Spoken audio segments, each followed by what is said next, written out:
일본인들은 일본이 스스로 독특하다고 얘기를 합니다. 이게 바로 일본론의 핵심이죠. 예를 들면 일본인의 장은 서양인의 장과는 달라서 외국 소고기와 쌀 같은 것은 일본인한테 맞지 않다. 이런 것들을 주장을 하는 거죠. 이게 또 무역 장벽의 근거로 내세우기도 하죠. 윤리적인 측면에서도 일본인은 서양인들과는 다르다고 얘기를 합니다. 이 공동체 의식이 강해서 권위에 잘 순정하는 일본인들의 사고방식과 이 서구의 개인주의는 어울리지 않는다는 거죠. 이 서구 자본주의의 바탕은 개인주의고 시장에는 보이지 않는 손이 작용을 하기 때문에 이 개인의 이윤 추구가 사회에 득이 된다라고 보고 있죠. 또 그래서 이 경제 영역에 대한 정부의 간섭을 최소화하고 독점이나 카르텔 같은 것을 혐오합니다. 따라서 서구에서는 정부도 자국 산업을 보호하기 위해서 외국 기업을 차별해서는 안 됩니다. 이런 근거에 따르면 말이죠. 하지만 일본은 정반대의 성격을 가지고 있죠. 일본은 19년대 중반까지만 해도 봉건사회에 머물렀기 때문에 봉건사회의 위계 질서가 아직 남아 있습니다. 봉건사회에서 영주한테 충성을 했던 농민들은 이제 기업들한테 충성을 하는 상황이 된 거죠. 이 노동자들은 회사 노래죠. 사과를 불렀고 회사 창립자의 빈소에 참배까지 합니다. 이런 것들이 공동체의 권위에 잘 순응하는 일본인들의 특징이라는 거죠.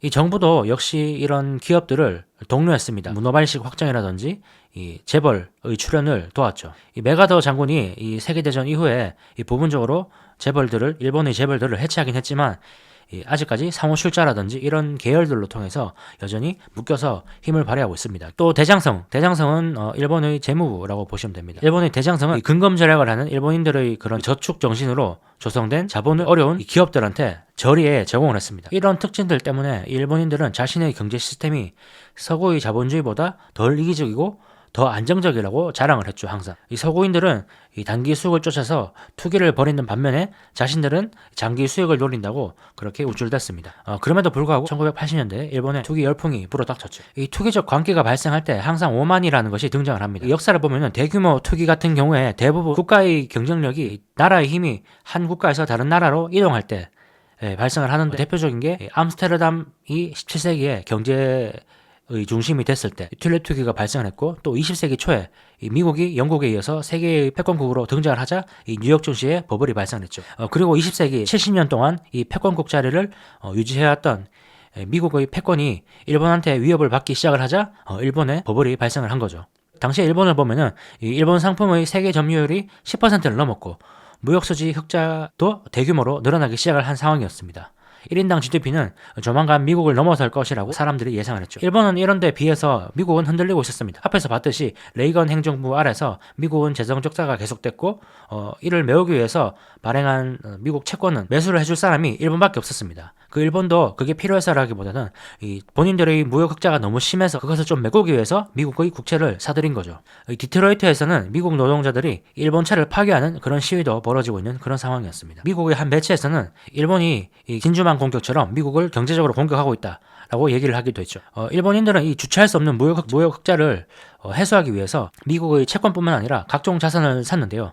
1986년에는 미쓰이 물산이 6억 1천만 달러를 들여서 맨하튼의 엑손 빌딩을 샀습니다. 이 당시에 미쓰이 회장은 이 기네스 기록을 달성하기 위해서 엑손이 제시한 금액보다 2억 6천만 달러를 더 지불했다고 합니다. 돈이 남아 돌았던 거죠, 아주. 그리고 뉴욕 로펠러 센터와 헐리우드 콜롬비아 영화사도 일본 기업이 매입을 했습니다. 2차 세계대전 이후에 이 움츠러들었던 일본인들이 이 자신감을 찾기 시작을 한 거죠. 1980년대 일본은 경제뿐만 아니라 채권, 자산, 금융 이 모든 상황에서 대국이었습니다. 이런 상황에서 이 일본인들의 오만은 어쩔 수 없는 거라고도 볼 수 있겠죠. 일본 기업들이 외국 자산, 채권이라든지 빌딩, 건물 이런 것들을 사는 것을 일본 기업들은 재테크라고 불렀습니다. 일본어로는 자이테크라고 하는데 다양한 자산을 사서 아주 엄청난 수익을 올렸습니다. 이것을 부추긴 것이 일본의 대장성인데, 일본의 대장성은 기업들의 투금 계정에서 주식이라든지 채권 이런 것들을 투자할 수 있도록 허용을 해줬습니다. 그럼으로 인해서 이 기업들은 자본이득세를 한 푼도 내지 않고 이런 증권 거래를 할 수 있게 된 거죠. 증권사들 역시 이 기업들의 자금을 운영하기 위해서 불법 계정까지 만들어서 기업들의 자금을 유치했는데, 이 대장성은 이를 모른 채 했습니다. 결과적으로 일본 회사들은 해외 자산을 엄청나게 많이 사들일 수 있게 된 거죠. 아무런 허들 없이. 근데 실제 이 일본 기업들을 들여다보면 이 기간 동안 일본 기업의 영업이익은 오히려 감소했습니다. 투자 자산으로 인한 이득은 영업 외 이익이죠. 영업으로 벌어들인 이익이 아니기 때문에 영업이익에 잡히지 않습니다. 그래서 일본의 기업들이 실제 본업에 충실하지 않고 투자를 하는 데만 더 신경을 썼다는 거죠. 그래서 영업이익은 오히려 감소를 했습니다. 기존의 비즈니스는 거의 하지 않고 자산 운용에만 전력을 다했다는 거죠. 근데 이 기간 동안 이런 사실에 주목을 하는 사람은 거의 없었죠. 여기에 주목을 할 필요도 없었던 거죠. 주가는 계속 잘 올라가기 때문이죠. 그렇다고 모든 자금이 이 투기에만 투입된 건 아니었습니다. 이때 기업들은 생산 설비에도 많이 투자를 했는데 이 시기 일본 기업들은 3조 5천억 달러에 이르는 설비 투자를 했습니다. 이때 일본이 달성한 경제 성장의 3분의 2가 이 설비 투자 덕분이었죠. 이런 성장 덕분에 일본 사람들은 이런 성장이 계속될 것이라고 생각을 하게 됐고, 그런 생각은 비생산적인 분야에도 이 자본이 흘러 들어가도록 만들었습니다. 예를 들면 땅 같은 거죠. 일본에서 땅을 갖는다는 것은 좀 특별한 의미였습니다. 봉건시대 이후에 땅 소유는 보통 사회적 지위를 의미했기 때문이죠. 이 산이 많은 일본에서는 이 농사를 지을 수 있는 땅이 많이 적었고, 게다가 일본 정부가 단기 차익의 150% 이상의 보복관세를 매겨놨기 때문에 이 부동산을 팔려고 하는 사람이 별로 없었습니다. 그런 상황이라면 팔려고 하는 사람은 별로 없고 살려고 하는 사람이 많겠죠. 그러면은 이 값이 엄청나게 뛰어오르겠죠. 이런 이유 때문에 부동산 가격이 엄청나게 상승을 했습니다. 일본의 땅값은 1956년에서 1986년 사이에 50배 이상 치솟았습니다. 반면에 소비자 물가는 단 2배 뛰었을 뿐이었죠. 이렇게 일본이 너무 성장을 하고 일본 기업들이라든지 은행이 해외 자산을 너무 많이 사들이니까 국제적으로 제재를 가해야 한다는 그런 목소리가 나오기 시작을 하죠. 1987년 12월에 스위스 바젤에서 이 각국 대표들이 참석해서 국제은행회의가 열렸습니다. 거기에서 이 각국 대표들은 일본은행이 서방은행보다 낮은 자본 이율을 활용해서 이 세계 금융시장을 공격하고 있다라고 이렇게 불만을 표했죠. 일본의 자본 비율이 서방은행의 자본 비율보다 낮았던 거죠. 그 말인즉 더 많은 부채를 쓸 수 있다는 것을 의미하는데요. 그 지점을 지적을 한 거죠. 그래서 일본은행의 자본 비율도 이 서구와 비슷하게 맞춰야 된다고, 제재를 해야 된다고 이렇게 얘기를 한 겁니다. 그래서 이 회의에서 1993년까지 일본 은행들이 자기 자본 비율을 8%까지 맞춘다는데 타협을 하게 되죠. 근데 여기서 일본 은행의 특수성을 감안해서 일본 은행이 보유한 비실현 이익 가운데 45%를 자본으로 계산하는 것을 봐줬습니다. 일본 기업들 같은 경우에는 앞에서 말했던 이 재벌 같은 것에 연루가 많이 돼 있었기 때문에 이 계열사가 많아서 이 계열사 지분을 많이 가지고 있었습니다. 그런 것을 자본으로 취급해 준다는 거죠. 만약에 이 삼성은행이 있다고 치면은 삼성은행이 가지고 있는 삼성전자 지분을 이 자본으로 취급을 해주는 겁니다. 그러면은 생각보다 자본이 많은 것으로 계산이 되겠죠. 이 자본이 많은 것으로 계산되면 그 자본 근거로 더 많은 대출을 받을 수 있게 되고 더 많은 또 투자를 할 수 있게 되죠. 이 부분을 간과한 겁니다. 간과했는지 아니면 그냥 용인했는지는 모르겠지만 말이죠. 결국 어떤 상황이 벌어지냐면은 만약에 삼성은행이 대출을 받아서 삼성전자 주식을 삽니다. 그러면 가지고 있는 삼성전자의 주식의 가치가 올라가겠죠. 그러면은 자본 올라가니까 또 더 많은 대출을 받을 수 있겠죠. 그럼 더 많은 대출을 받을 수 있으니까 또 더 많은 대출을 받고 또 주식을 사고, 주식을 사면 주가가 오르고, 그러면 또 더 많은 대출을 받고, 이런 순환이 만들어지게 된 겁니다. 이런 식으로 이때의 주가 상승이 이루어진 거죠. 예를 들어서 간단하게 얘기를 했지만은 이런 식으로 이 시기 일본 은행들이 대출을 받아서 일본의 자산들을 사들였다는 겁니다. 근데 이런 순환의 고리가 항상 올라갈 땐 좋지만 또 반대로 떨어질 때는 또 약점이 되기도 하죠. 나중에는 약점으로 작용을 하게 되죠. 일본은 이렇게 장밋빛 미래를 그리고 있는 와중에 미국은 긴축 재정을 하고 있었습니다. 인플레이션 사냥을 위해서 고금리 정책을 펼치고 있었고, 그 때문에 달러 가치가 오르고 있었죠. 이 달러 가치가 오르니까 미국 그 제조업 상품의 국제 경쟁력이 떨어지기 시작했죠. 미국 제품이 비싼 달러 때문에 잘 팔리지가 않았다는 거죠, 해외에서. 그러면은 잘 팔리지가 않으니까 이 무역 적자가 발생하고 그 적자가 점점점 늘어나고 있었습니다. 지금 트럼프가 지적하는 것들이 이때도 많이 발생을 했다는 거죠. 트럼프가 지적한 게 달러가 너무 비싸서 미국 제조업이 비싸져 제조업이 안 된다라고 주장을 하고 있는 거죠. 게다가 이때는 일본 정부는 엔화 가치의 상승을 의도적으로 억제를 했기 때문에 요즘 중국이 그러는 것처럼 말이죠. 일본도 이때 엔화 가치 상승을 억제해서 일본 제품의 국제 경쟁력을 유지를 시켰다는 겁니다.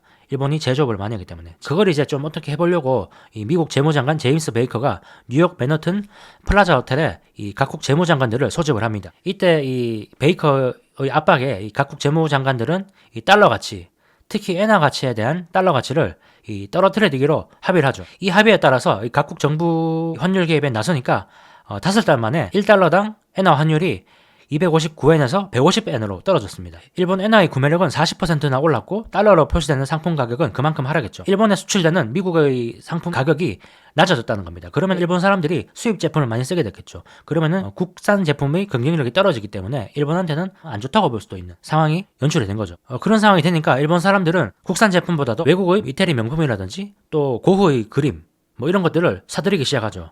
플라자 합의 이후에 일본 상품의 가격이 갑자기 2배나 올라버렸기 때문에 일본은 성장률이 마이너스를 기록하게 됩니다. 이때. 그리고 게다가 또 비싼 엔화를 피해서 일본 기업들은 산업시설을 외국으로 옮기기도 했죠. 그 때문에 일본 성장률이 마이너스 0.5%를 기록하기도 했죠. 여기에 이 다급해진 일본의 대장성은 이자율을 낮추라고 일본은행을 다그쳐서 이 4번이나 낮춰서 3%의 금리를 맞췄습니다. 그럼에도 통화를 10%나 더 풀었음에도 불구하고 수입입 가격은 떨어졌고 그 돈 푼 것으로 인해서 오히려 그냥 주식이나 부동산 가치만 계속 올랐죠. 이 니케이는 이 해에만 40%가 올라서 18,000에 달했습니다. 또 이렇게 니케이가 18,000까지 올라가자 이 주식에 평소에 관심이 없던 일본인들도 다시 주식시장에 몰려들죠. 근데 이런 와중에 정부는 이렇게 주식시장의 화랑을 보니까 앞에서 미국 대공황의 전조를 야기했던 이 NTT, 일본의 통신 회사죠. 이 NTT를 민영화하기 위해서 이 보유 주식을 매각하기로 결정을 하죠. 이 증시가 좋을 때 IPO를 하는 회사들과 똑같은 짓을 일본이라는 국가가 한 겁니다. 이런 것을 관리 감독해야 될 국가가 이런 행동을 보인 겁니다. 이 2달 동안 1,000만 명의 일본인이 NTT 주식 청약을 했고 1987년 2월 2일에 상장을 했는데 이틀 만에 25%가 상승을 했죠. 그리고 또 이후에 320만 엔까지 올랐습니다. PER은 200배가 넘었고 NTT의 시총은 50조 엔에 달했는데 이 독일과 홍콩의 전체 상장 기업의 시가총액을 합한 것보다 더 컸습니다. 이 NTT의 민영화를 보면은 1720년대 사우스시 버블과 유사한 점이 있습니다. NTT와 사우스시 버블 모두 이 정부가 이 재정 조달을 위해서 민영화를 추진한 거였고 둘 다 주가가 너무 많이 올랐다는 점이 비슷하죠. 무엇보다 두 사례 전부 정부가 주가 하락을 막아줄 거라고 국민들이 믿었다는 점이 똑같습니다. 이때 당시에 재팬 이코노믹스는 이렇게 전했습니다. 정부가 국민들을 상대로 주식을 매각하기 때문에 주가 하락에 따른 국민들의 손해를 방관하지 않을 것이라는 믿음이 퍼져 NTT 주가를 올렸다. 투자자들은 NTT 주식을 사면서 일본 자체를 산다고 믿었다. 따라서 아무런 두려움 없이 주식에 엄청난 돈을 쏟아부었다. 잠깐 말했다시피 증시가 하락을 보일 때 이 기업들은 최대한 자신의 가치를 높게 평가받기 위해서 주가가 좋을 때 주식시장이 호황일 때 상장을 하려고 하죠. IPO를 하려고 하죠. 근데 그런 시장에서 IPO를 하면은 대부분의 투자자들은 이 손실을 입게 됩니다. 그것을 알고도 이 기업들은 이 사적인 기관이기 때문에 그런 것을 하는 거죠. 근데 그런 짓을 일본 정부가 했다는 겁니다. 일본 정부가 했기 때문에 이 투자자들은 본인의 나라가 본인의 국가가 국민들의 손해보는 상황을 만들지 않을 거야. 이런 믿음이 있었고 그랬기 때문에 이 사람들은 여기에 많은 돈을 투자를 했다는 거죠. 이 책이 말하는 것처럼 국가가 막아줄 거라고 생각을 했다는 거죠. 전형적인 도덕적 해이죠. 또 게다가 일본에서는 정치인들이 정치를 하는데 많은 돈이 필요했습니다. 그래서 이 정치인들은 이 증시를 이용해서 자신들의 지갑을 채웠죠. 활용을 해서 돈을 만들었습니다.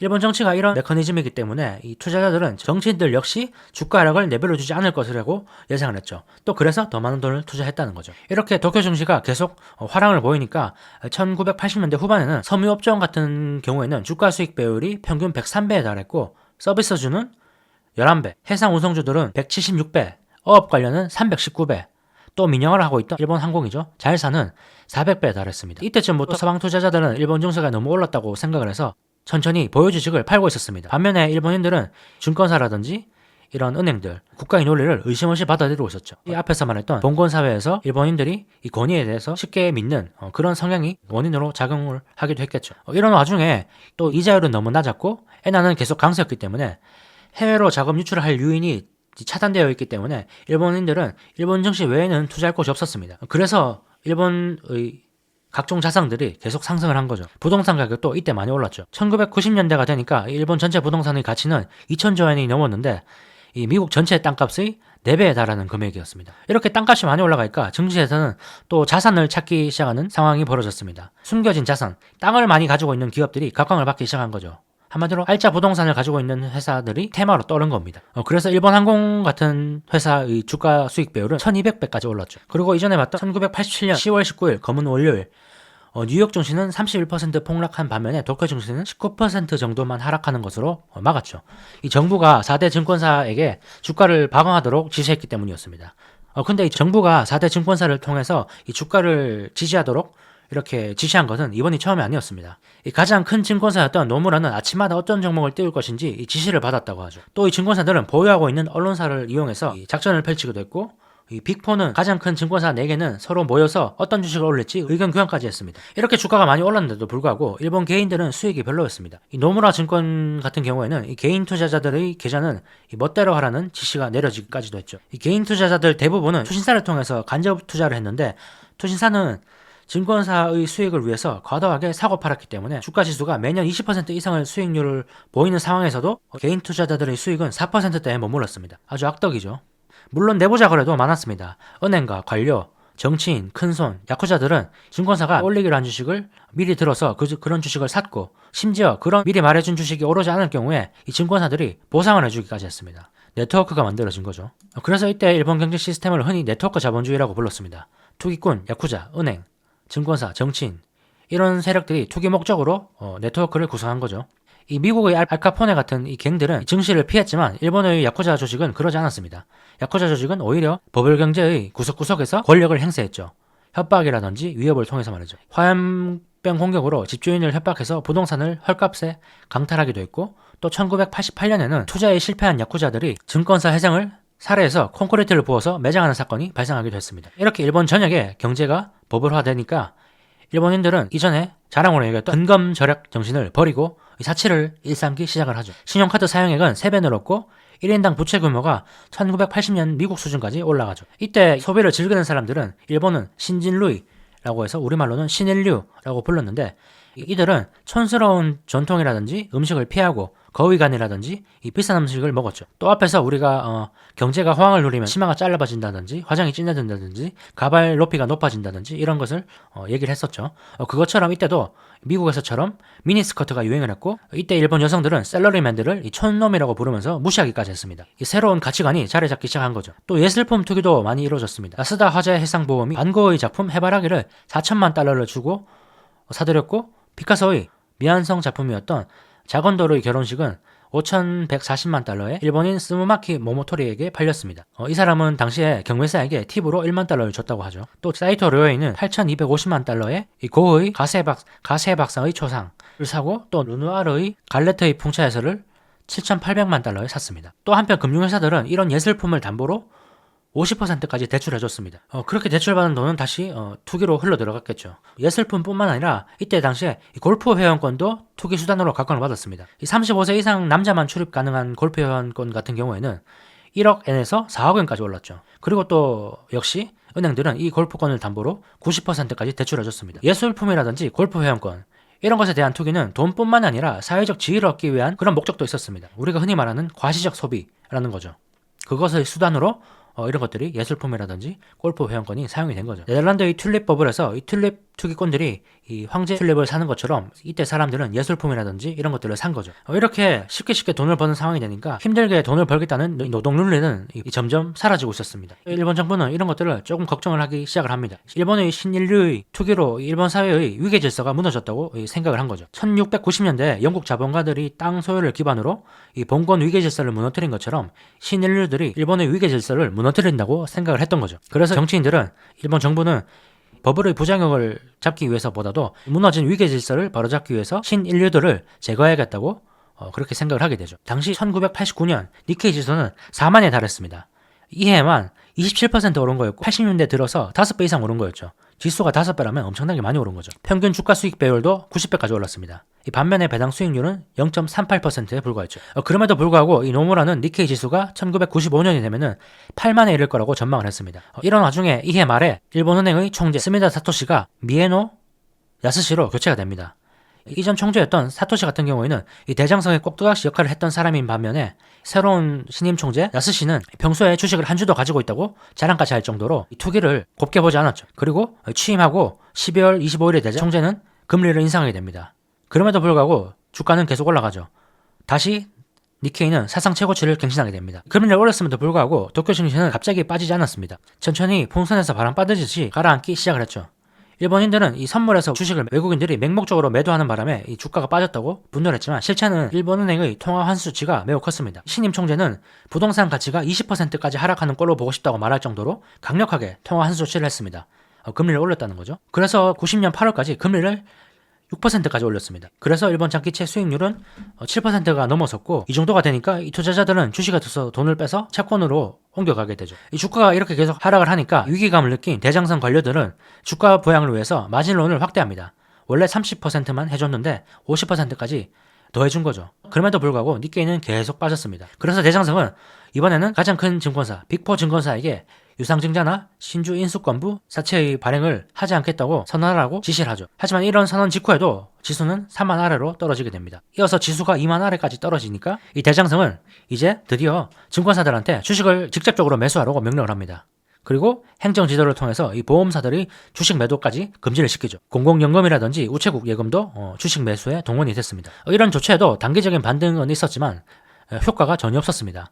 92년 8월 니케이 지수는 최저점인 14,309까지 떨어졌는데 이건 고점 대비 60% 이상 하락한 거였죠. 주가가 이렇게 하락을 하는 상황이 되니까 이때까지 쌓여있던 부패라든지 스캔들들이 터지기 시작을 하죠. 그리고 항상 모든 버블이 마지막에 그랬듯이 희생양을 또 찾기 시작합니다. 노무라 증권의 회장 오시하라가 불법적으로 수익률을 보장해줬다는 이유로 사임을 하게 되고, 이어서 많은 증권사들이 자신 증권사들의 손실을 고객에게 떠넘겼다는 사실이 드러나게 되면서 회장들이 사임을 하게 되죠. 또 온갖 이유로 후제은행 같은 은행의 이 관련자들도 체포도 되게 되죠. 수많은 투기꾼들이 파산하고 골프 회원 브로커, 골프 업체, 그리고 예술품 딜러들도 파산을 하게 되죠. 이렇게 되니까 한편 부동산은 최고점 대비 60% 하락했죠. 결국 95년 8월에는 2차 세계대전 이후에 처음으로 일본은 예금 인출 사태를 경험하게 됩니다. 600억 엔이 이 도쿄 신용조합과 코스모 신용은행에서 빠져나가게 되죠. 그리고 이어서 오사카 신용조합과 효고은행이 도산하게 됩니다. 일본 역사 최초의 은행 도산이었죠. 1년 뒤에는 증권사 산요증권이 증권사 최초로 파산을 하고, 이어서 12은행이었던 홋카이도 다쿠쇼쿠 은행이 파산하게 됩니다. 또 설립 100주년이 되던 날 야마이치 증권사가 파산하고, 이 야마이치 증권사의 파산은 일본 역사에서 가장 큰 규모의 금융 파산이었습니다. 1998년 이 버블이 터진 지 9년이 지난 상황에서 일본 경제는 완전히 벼랑 끝으로 가고 있었죠. 은행들은 규모를 파악할 수 없는 부실 채권들로 신음하고 있었고, 기업들은 사상 최고의 손실을 기록하고, 소비자들은 이 불확실한 앞날을 대비해서 허리띠를 과도하게 졸라매서 저축만 하고 있었죠. 1980년대에 우리가 숨겨진 자산이라고 했던 그런 땅을 가지고 있는 회사들은 그 땅을 숨겨진 손실로 취급받는 상황까지 생겼습니다. 이 주식에 광적으로 환호하던 일본인들은 이제는 주식 혐오증이 광범위하게 퍼졌습니다. 그래서 주식이라든지 이런 자산에는 투자를 하지 않고 연이율이 0.5%도 되지 않는데도 불구하고 이 예금에 돈을 맡기는 그런 사태가 발생을 하죠. 그러면은 시장에 돈이 돌지 않게 되죠. 그러면은 투자가 이루어지지 않고, 투자가 이루어지지 않으면은 또 경기는 더 침체되고, 그런 악순환의 고리에 일본이 들어가게 되는 겁니다. 우리가 흔히 말하는 일본의 잃어버린 30년이 바로 이 순간 시작을 하게 된 거죠. 이런 일본의 버블 경제가 붕괴하는 과정을 보면 우리가 이때까지 책에서 봤던 모든 투기의 광기 어린 모습을 다 함축적으로 담고 있습니다. 이 예술품 투기나 골프 회원권 투기 같은 경우에는 17세기의 튤립 버블을 연상시키고, 또 일본 기업들이 발행했던 신주 인수권부 사채는 1720년대 사우스시의 채권의 주식 전환을 떠올리게 하죠. 사우스시와 일본 양쪽 모두 주가가 오르면은 이 채권 가격이 오르고, 채권 가격이 오르면 다시 주가가 오르고, 이런 선순환의 고리로 연결되어 있다는 점도 똑같았습니다. 또 주가 조작이라든지 방만한 감독 관리국, 이것은 1870년대의 미국의 금권 정치 시대와 1920년대 대공황 이전의 미국을 닮았습니다. 일본 기업들이 이 미국이라든지 해외 자산을 취득한 것도 미국이 해외 자산을 취득한 것과 유사합니다. 이 둘 다 오만이 투기 열풍을 일으킨 거죠. 또 각종 금융 스캔들과 자산 가격 폭락, 은행 파산, 경기 침체, 이런 것들 역시 1930년대의 대공황 이후의 미국과 비슷합니다. 이런 모든 것보다도 무엇보다 이 투자자들이 주가가 폭락할 경우에 정부가 손실을 막아줄 거라고 믿었다는 점이 똑같았습니다. 정부가 손실을 막아줄 거라는 믿음이 생길 때 위기가 발생한다는 사실이 일본 경제 버블에서 여실히 잘 드러났습니다. 경제학자들이 말하는 도덕적 해이를 일본 버블 경제에서 잘 볼 수 있었죠. 앞에서 말했다시피 1720년대에도 영국 투자자들은 영국 정부가 사우스시 주가가 떨어지는 것을 막아줄 거라고 생각했죠. 일본 정부가 민영화를 했던 NTT 때문에 이 일본의 투자자들도 1720년대의 영국 투자자들과 똑같은 믿음을 가졌다는 겁니다. 정부가 막아줄 거라고 믿었던 거죠. 그리고 그런 도덕적 해이가 발생할 때 투기가 더 많이 발생하고 이후에 폭락은 더 심해진다는 거죠. 일본은 근검 전략이라든지 안정적인 성향, 장기적으로 투자하는 성향, 이런 것들이 서구와 본인들은 다르다고 했지만 실제로 많은 돈이 쥐어졌을 때 일본은 그런 본인들이 자랑했던 장점을 지키지 못했습니다. 역시 서구와 마찬가지로 투기가 발생했고 이어서 폭락이 발생을 했죠. 그리고 금융 스캔들, 온갖 추잡한 짓이 일본에도 여실히 서구와 똑같이 발생을 했습니다. 일본 역시 서구와 다르지 않았다는 거죠. 이런 말이 있죠. 어떤 사람의 본질을 알고 싶으면 그 사람한테 권력을 줘보라 라는 말이 있죠. 권력을 지지 않은 사람이 청렴하다고 스스로 말해봤자 믿을 수가 없다는 거죠. 왜냐하면 그 사람은 권력이 없고 권력이 있을 때 청렴해야지 진짜 청렴한 것이기 때문이죠. 그처럼 일본도 이 버블이 생기기 전에는 본인들이 근검절약하고 안정지향적이라고 자랑을 했지만 실제로 버블이 생기고 나라에 돈이 너무 넘치니까 그런 모습을 지키지 못했죠. 영미자본주의와 다르지 않다는 점이 드러났습니다. 그리고 이후에 일본은 잃어버린 30년을 맞게 되죠. 네, 이렇게 책은 끝이 납니다. 마무리로 모든 내용들을 한번 정리를 해보겠습니다. 모든 버블에서 공통적으로 보이는 현상이 있는데요. 첫 번째가 신기술에 대한 찬양입니다. 두 번째는